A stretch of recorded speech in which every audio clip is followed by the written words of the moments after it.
पंजाब की धरती पर जन्म लेने वाला वह बालक, जिसका असली नाम शुभदीप सिंह सिद्धू था, मनसा जिले के मूसा गांव में 11 जून 1993 को पैदा हुआ, जिसे बाद में दुनिया सिद्धू मूसेवाला के नाम से जानने लगी। एक ऐसा नाम जो सिर्फ गानों में नहीं, बल्कि युवाओं के दिलों में धड़कता था।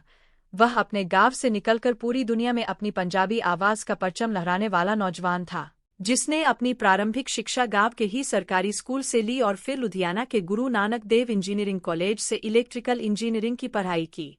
लेकिन पढ़ाई के साथ साथ उसके दिल में एक आग थी, एक जुनून था, गायकी का, बोलने का, अपने शब्दों में दुनिया को झकझोर देने का।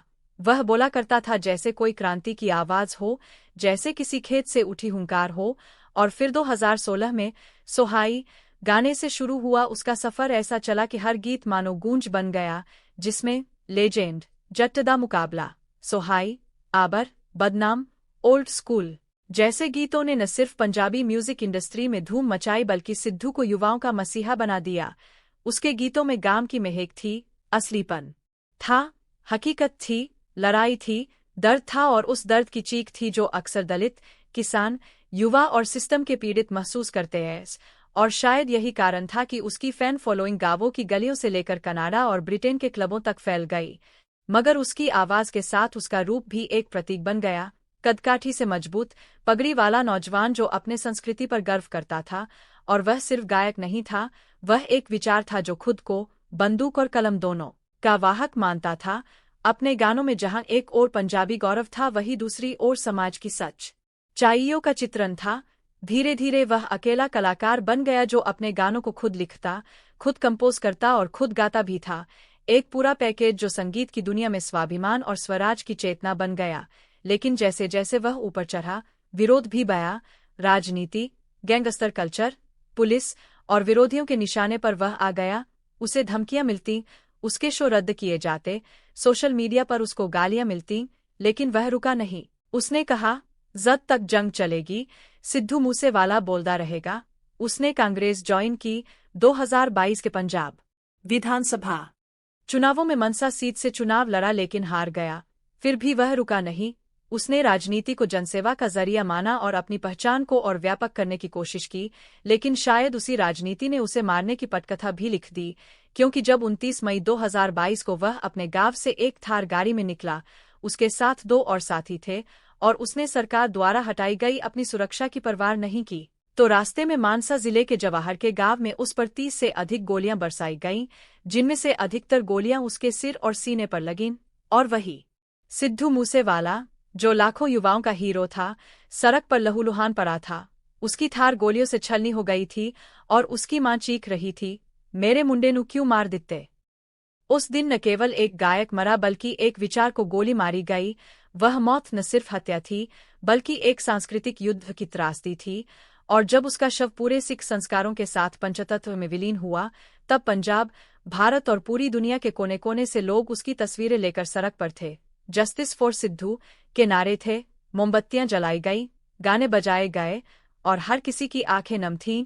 लेकिन एक सवाल हवा में तैर रहा था, क्या वह मारा गया या मारा गया, जाने दिया गया। सिद्धू मूसेवाला की मौत के बाद जो घटनाएं सामने आई उन्होंने सिर्फ हत्या की पीड़ा नहीं दी, बल्कि उस तंत्र का भी पर्दाफाश किया जो अपने ही सितारों को निगल जाता है। जांच जैसे जैसे आगे बढ़ी, कई नाम सामने आए, जिसमें कनाडा में बैठे गैंगस्टर गोल्डी बरार और लॉरेंस बिश्नोई जैसे नाम शामिल हुए, जिन्होंने इस हत्या की जिम्मेदारी ली। ये दावा किया गया कि यह हत्या अतीत के गैंगस्टर झगड़ों का बदला थी, खासकर विक्की मिदुखेड़ा हत्याकांड से जुड़ी रंजिश। लेकिन सवाल यह था कि क्या एक कलाकार को सिर्फ इसलिए मारा गया क्योंकि वह किसी का दोस्त था, या फिर इसलिए कि वह इतना लोकप्रिय था कि उसके जिंदा रहने से कुछ तंत्रों को खतरा था। जांच एजेंसियों ने कई गिरफ्तारियां कीं, वीडियो फुटेज आए, हथियारों की बरामदगी हुई, यहाँ तक कि विदेशों में बैठे अपराधियों को लेकर रेड कॉर्नर नोटिस भी जारी हुए। लेकिन सिद्धू के चाहने वालों को इंसाफ की उम्मीद आज भी अधूरी लगती है। उसकी मां चरण कौर और पिता बलकौर सिंह ने चुप बैठने से इनकार कर दिया। वे रोज न्याय की लड़ाई लड़ते हैं, प्रेस कॉन्फ्रेंस करते हैं, धरने देते हैं, अदालतों में जाते हैं, यहाँ तक कि उन्होंने बेटे के नाम पर मूसेवाला चैरिटेबल ट्रस्ट की स्थापना की, ताकि गांव के बच्चों को शिक्षा और खेल के बेहतर साधन मिल सकें और उनका बेटा केवल गीतों तक सीमित न रहे बल्कि एक आंदोलन बने। उधर सिद्धू का संगीत मरने के बाद और जिंदा हो गया। उसके गीत SYL, जो सतलुज यमुना लिंक नहर के मुद्दे और पंजाब के पानी अधिकार पर आधारित था, वह यूट्यूब पर डाला गया, लेकिन फिर भारत सरकार ने उसे बैन कर दिया, क्योंकि उसमें सच बोलने की ताकत थी और वह गीत क्रांतिकारी चेतना का प्रतीक बन गया, इतना कि हर युवा उसे अपने कानों में लेकर सड़कों पर निकला। और जट दी मौत भी स्टाइल विच होवे जैसी पंक्तियां एक शौर्यगाथा में बदल गईं। सिद्धू की हत्या पर बॉलीवुड से लेकर हॉलीवुड तक की हस्तियों ने प्रतिक्रिया दी। ड्रेक ने अपनी इंस्टा स्टोरी में सिद्धू को लेजेंड्स नेवर डाई कहा और कनाडा में विशाल रैली निकाली गई, लेकिन पंजाब में सन्नाटा था। एक डर था कि क्या सच में कोई कलाकार स्वतंत्र होकर नहीं गा सकता? क्या सच बोलने की कीमत मौत होती है? उसी बीच लॉरेंस बिश्नोई गिरोह से जुड़े कई अपराधियों को पकड़ा गया। जेलों में बंद अपराधियों की सोशल मीडिया एक्टिविटी पर सवाल उठे और यह साफ हुआ कि पंजाब, हरियाणा, राजस्थान और दिल्ली के अपराध जगत में गैंग और कलाकारों के बीच जो रेखा थी, वह धुंधली हो गई थी और सिद्धू जैसे कलाकार जो इनसे दूरी बनाए रखना चाहते थे, वे सबसे ज्यादा निशाने पर थे।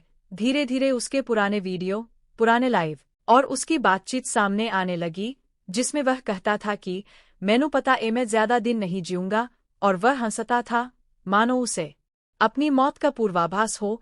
लेकिन फिर भी वह लिखता रहा, गाता रहा, बोलता रहा, क्योंकि वह डरने नहीं आया था, वह जगाने आया था। और यही बात उसे अमर बनाती है। आज मूसा गांव में उसका स्मारक बनाए, लोग दूर दूर से आते हैं, फूल चढ़ाते हैं, उसकी मूरत के आगे खड़े होकर गुनगुनाते हैं, मूसे वाला मरा नहीं, मूसे वाला जिंदा है। क्योंकि एक कलाकार जब विचार बन जाता है तो मौत उसका कुछ नहीं बिगाड़ सकती। उसकी कहानी अब एक गीत नहीं रही, वह एक आंदोलन है। सिद्धू मूसेवाला की मौत के बाद उसकी शख्सियत एक गायक या कलाकार की सीमाओं से बाहर निकलकर एक आंदोलन, एक चेतना और एक संघर्ष का प्रतीक बन गई। वह अब केवल एक व्यक्ति नहीं रहा, बल्कि हर उस नौजवान का प्रतिनिधि बन गया जो असली आवाज बनना चाहता है, बिना झुके, बिना रुके और बिना बिके। उसकी मां चरण कौर, जो पहले सिर्फ एक मां थीं, अब एक योद्धा बन चुकी थीं। उन्होंने बेटे की चिता की राख से संकल्प उठाया कि इस लड़ाई को अधूरा नहीं छोड़ा जाएगा, और तब से वह हर दिन, हर सभा, हर मंच पर अपने बेटे की तस्वीर लिए खड़ी रहती हैं। उसकी थार गाड़ी अब मनसा के संग्रहालय जैसी बन चुकी है, जहां लोग श्रद्धांजलि देने आते हैं और उस पर अब भी गुलाब की पंखुड़ियां चढ़ाई जाती हैं। उसके पिता बलकौर सिन्हा ने आंखों में आंसू और दिल में आग लिए। पंजाब पुलिस, सीबीआई, राष्ट्रीय मानवाधिकार आयोग और अंतर्राष्ट्रीय मीडिया तक अपनी आवाज पहुंचाई कि हमें सिर्फ इंसाफ नहीं चाहिए, हमें पूरी सच्चाई चाहिए, क्योंकि यह सिर्फ गैंगस्टरों की रंजिश नहीं थी, यह सिस्टम की मौन साजिश थी, जिसमें कलाकारों की जानें इतनी सस्ती हो गई थीं कि किसी को फर्क नहीं पड़ता। दूसरी तरफ मूसेवाला के गाने अब लोगों की जुबान से उतरकर उनकी नसों में बहने लगे थे। सायल केवल पंजाब के पानी का मुद्दा नहीं रहा, बल्कि वह गीत एक सूबे की पीड़ा बन गया जिसे वर्षों से दबाया गया था। ये गीत यूट्यूब से हटाया गया, लेकिन फिर भी लाखों लोगों ने उसे डाउनलोड करके फैलाया, जैसे ये कोई हथियार हो। और फिर वार, द लास्ट राइड और लेवल्स जैसे गाने उसकी मौत के बाद आए, लेकिन उनमें मानो उसकी आत्मा बोल रही थी। उसका हर शब्द अब भविष्यवाणी की तरह सुना गया, जैसे वह जानता था कि उसकी कहानी अधूरी रह जाएगी, लेकिन उसका संगीत उसे पूरा करेगा। उसकी मृत्यु के एक साल बाद पंजाब और देश भर में विशाल श्रद्धांजलि सभाएं आयोजित हुई। कनाडा में उसके नाम पर सड़कों के नाम रखे गए, म्यूरल्स बने। लंदन, ऑस्ट्रेलिया, अमेरिका तक मूसेवाला एक सांस्कृतिक क्रांति बन गया, जहां गाने सिर्फ गाने नहीं रहे, वे एक विचारधारा बन गए जो असली, निर्भीक और जनचेतनात्मक थी। मगर पंजाब की राजनीति में अब भी बहुत कुछ वैसा ही था। जिस सरकार ने उसकी सुरक्षा हटाई, जिसने उसकी चेतावनियों को नजरअंदाज किया, वही सरकार उस पर श्रद्धांजलि देती दिखी। यहाँ तक कि कई नेता जो पहले उसे बदनाम कहते थे, अब उसके गानों को अपना राजनीतिक हथियार बना रहे थे। मगर मूसेवाला का परिवार जानता था कि यह सम्मान नहीं, दिखावा है, और उन्होंने तय किया कि वे अब अपनी खुद की राजनीति नहीं करेंगे, बल्कि एक सामाजिक आंदोलन खड़ा करेंगे। उन्होंने शहीद सिद्धू मूसेवाला चैरिटेबल ट्रस्ट के जरिए गांवों में स्पोर्ट्स कैंप, ड्रग विरोधी अभियान और स्कॉलरशिप्स शुरू किए, ताकि बच्चे बंदूक नहीं, किताब और गीत उठाएं।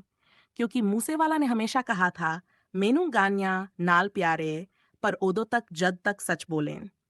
इस बीच पंजाब में कलाकारों की सुरक्षा, अभिव्यक्ति की आजादी और गैंगस्टर संस्कृति पर बहस तेज हो गई और कई युवा गायक, जो पहले केवल स्टाइल और ग्लैमर की बातें करते थे, अब सामाजिक मुद्दों पर गाने लिखने लगे, जैसे मूसेवाला की मौत ने उन्हें आईना दिखा दिया हो। सिद्धू मूसेवाला का असर अब फिल्मों, किताबों और विश्वविद्यालयों तक पहुंच गया। उसके ऊपर रिसर्च पेपर लिखे गए और आवाज की शहादत के नाम से एक डॉक्यूमेंट्री बनी, जिसमें दिखाया गया कि कैसे एक गांव का लड़का पूरी दुनिया में पंजाबी बोली को उस मंच तक ले गया जहां वह पहले कभी नहीं पहुंची थी। उसकी मां ने कहा, मेरा बेटा मरा नहीं, वो हर उस दिल में जिंदा है जो सच के लिए धड़कता है। और सचमुच, आज जब कोई किसान ट्रैक्टर चलाते हुए डू 95 गाना सुनता है या कोई विद्यार्थी अकेले कमरे में द लास्ट राइड सुनते हुए रोता है, तो मुंह से वाला वहीं आसपास होता है। उसकी आवाज हवा में होती है, उसकी पगड़ी लहरों में और उसकी थार याद में। क्योंकि सिद्धू मूसेवाला अब सिर्फ नाम नहीं, एक जन चेतना है जो तब तक जिंदा रहेगी जब तक आखिरी युवा का दिल धड़कता रहेगा। सिद्धू मूसेवाला की मृत्यु ने जो लकीर खींची, वह सिर्फ उसकी स्मृति की नहीं थी, बल्कि आने वाली पीढ़ियों के लिए एक आदर्श और चेतावनी दोनों थी। उसने ये साबित कर दिया कि एक कलाकार महज मनोरंजन का माध्यम नहीं, बल्कि समाज का दर्पण और उसके भविष्य का निर्माता भी होता है। और मूसेवाला इस जिम्मेदारी को पूरी ईमानदारी और साहस के साथ निभा गया। वह जब गाता था, तो वह श्रोता को नाचने नहीं, सोचने पर मजबूर करता था। जब वो ड्यूपो 95 गाता था, तो वह सिर्फ आईपीसी की धारा नहीं, बल्कि संविधान और उसकी गलत व्याख्या पर प्रश्न था। जब वह स्वायल गाता था, तो वह केवल एक नदी का प्रश्न नहीं, बल्कि पंजाब की अस्मिता और उसके अधिकारों का संघर्ष था। और जब वह द लास्ट राइड गाता था, तो उसमें मानो अपनी मौत की आहटें सुनाई देती थीं। ये केवल गीत नहीं थे, ये दस्तावेज थे। समाज के, एक ऐसे समाज के जिसमें कलाकारों को या तो आदर्श बनाया जाता है या निशाना। सिद्धू मूसेवाला ने कभी खुद को हीरो नहीं कहा। उसने हमेशा कहा, मैं आम बंदा हाँ, पर सच बोलने वाला आम बंदा। और शायद इसी सच ने उसे अमर कर दिया। उसके गीतों की गहराई को समझने वाले जान गए कि वह सिर्फ पंजाबी युवाओं की आवाज नहीं था, बल्कि दलित, किसान, प्रवासी और वो तमाम दबे कुचले तबके जिनकी आवाज कोई नहीं सुनता। उसने जब अपने गानों में जात की बात की, तो वह घृणा नहीं फैला रहा था। वह उस हकीकत की बात कर रहा था जिसे हर युवा अपने जीवन में झेलता है। वह जब गन की बात करता था, तो वह शस्त्र प्रेम नहीं था। वह उस व्यवस्था पर कटाक्ष था जो न्याय नहीं देती और जहां सुरक्षा के लिए खुद हथियार उठाने पड़ते हैं। सिद्धू की असल ताकत उसकी कलम थी। वह खुद गीत लिखता था। उसमें व्याकरण से ज्यादा विचार होता था और लय से ज्यादा लगन। उसका हर गीत एक दृश्य बन जाता था। और आज भी जब आप ओल्ड स्कूल या सेल्फ मेड सुनते हैं, तो आपको उसमें एक गांव का लड़का दिखता है जो पगड़ी बांधकर अपने हक के लिए लड़ रहा है। उसकी लोकप्रियता का दायरा भारत तक सीमित नहीं था। ब्रिटेन के म्यूजिक चार्ट में जगह बनाना, कनाडा में लाइव शो करना और वैश्विक मंचों पर पंजाबी भाषा को ले जाना, ये सब उसने उस समय किया जब इंटरनेट पर बाकी कलाकार केवल ट्रेंड के पीछे भाग रहे थे। उसने ट्रेंड नहीं बनाए, उसने ट्रेंड बदले। और इसीलिए ड्रेक जैसे इंटरनेशनल सुपरस्टार ने उसे फॉलो किया और उसकी मौत पर अपनी स्टोरी में श्रद्धांजलि दी। उसकी मां कहती हैं कि सिद्धू किसी गॉडफादर की देन नहीं था, वह खुद अपनी मेहनत का खड़ा किया हुआ बब्बर शेर था। और वह बात सटीक बैठती है, क्योंकि सिद्धू के पास ना कोई बड़ा प्रोड्यूसर था, ना कोई इंडस्ट्री लॉबी, ना कोई राजनीतिक बैकअप। उसके पास सिर्फ उसकी आवाज, उसका गांव और उसके शब्द थे। और इन्हीं के सहारे उसने दुनिया जीत ली। उसके मरने के बाद जब लोग उसके गांव मूसा आए, तो उन्होंने देखा कि जहां वह सोता था, वह एक सादा कमरा था। जहां उसकी माइक पड़ी थी, वह अब भी वैसी ही रखी है। जहां उसकी माँ रोज दिया जलाती है और उसके पिता हर आने वाले से कहते हैं, इन्हें बताओ कि वह जिंदा है, अगर तुम उसके गीत समझते हो। आज मूसेवाला सिर्फ यूट्यूब का गायक नहीं है, वह विश्वविद्यालयों में अध्ययन का विषय है। उसकी कविता और समाजशास्त्र पर थीसिस लिखी जा रही है। उसके गीतों का प्रयोग जेंडर, जाति और पॉलिटिक्स पर सेमिनारों में हो रहा है। और यही उसकी जीत है, यही उसकी द लास्ट राइड की विरासत है। कई युवा कलाकार अब उसके नक्शे कदम पर चलकर अपने गीत खुद लिख रहे हैं, अपने गांवों की बात कर रहे हैं, ड्रग्स के खिलाफ बोल रहे हैं, किसान आंदोलनों में शामिल हो रहे हैं और सिद्धू मूसेवाला को गायक नहीं पथ प्रदर्शक मानते हैं। क्योंकि उसने दिखाया कि आवाज सिर्फ मनोरंजन नहीं, बदलाव का हथियार भी हो सकती है। आज भी मूसा गांव की मिट्टी में जब कोई बच्चा पहला गीत गुनगुनाता है, तो उसकी जुबान पर सो हाई नहीं, बल्कि जट तीजान आवाज ए होती है। क्योंकि मूसे वाला की कहानी खत्म नहीं हुई, वह हर उस जगह जिंदा है जहां अन्याय है, जहां एक नौजवान के सीने में सच बोलने की आग है। सिद्धू मूसे वाला आज एक मोर्चा है, एक चेतना है, एक वाणी है जो कहती है, मैं मिट तो जाऊंगा पर